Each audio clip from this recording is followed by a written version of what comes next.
Hello welcome to Apikutti 60 channel. అందరు ఎలా ఉన్నారు?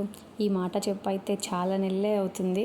సండే అంటే ఖచ్చితంగా నాన్ వెజ్ ఉండాల్సిందే, నాన్ వెజ్ తినాలంటే ఖచ్చితంగా సండే రావాల్సిందే అని అనుకుంటారు కొంతమంది. కానీ మా ఇంట్లో అయితే అలా కాదు, ఎప్పుడు తినాలనిపిస్తే అప్పుడైతే తెచ్చుకొని వండేసుకుంటాం. ఇవాళ అయితే మార్నింగ్ మా ఆయన పొద్దున్నే ఇవాళ బిర్యానీ చేసుకుందాం అన్నారు. కానీ మా ఇంట్లో కుక్కరే ఉంది బిర్యానీ చేయడానికి, అండా అయితే లేదు. ఇంకా అందుకని పొద్దున్నే షాప్కి వెళ్ళి అండా కొనుక్కొచ్చుకొని మరి బిర్యానీ అయితే చేసుకున్నాం.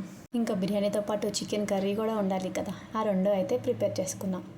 బిర్యానీ జలంసీర్ బౌల్లో బాగుండిద్దా, స్టీల్ బౌల్లో బాగుండిద్దా మీరు చెప్పండి. నేను ఎప్పుడు బిర్యానీ కుక్కర్లోనే చేస్తాను, కానీ ఫస్ట్ టైం అయితే మేము ఇవాళ ఈ కొత్త అండాలో బిర్యానీ అయితే ట్రై చేసాం. నిజం చెప్తున్నాం, చాలా అంటే చాలా బాగా వచ్చింది. మా ఆయన చేసిన బిర్యానీ, చికెన్ కర్రీ అండ్ ఫైనల్గా బిర్యానీ అయితే అయిపోయింది. మా ఆపోజిట్ హౌస్లో అయితే ఒడియా వాళ్ళు ఉంటారు. వాళ్ళు ఎప్పుడు ఏం ప్రిపేర్ చేసుకున్నా కూడా మాకు ఖచ్చితంగా అయితే పెడతారు. అప్పుడు మనం కూడా ఖచ్చితంగా వాళ్ళకి పెట్టాలి కదా.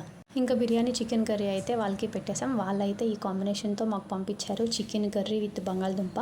మీరు ఎప్పుడైనా ఈ కాంబినేషన్ తినారా? ఒడియా స్టైలే వేరు, వాళ్ళు ప్రతి కర్రీలో బంగాళదుంప ఉంటుంది. అండ్ నెక్స్ట్ వీడియోలో కలుద్దాం.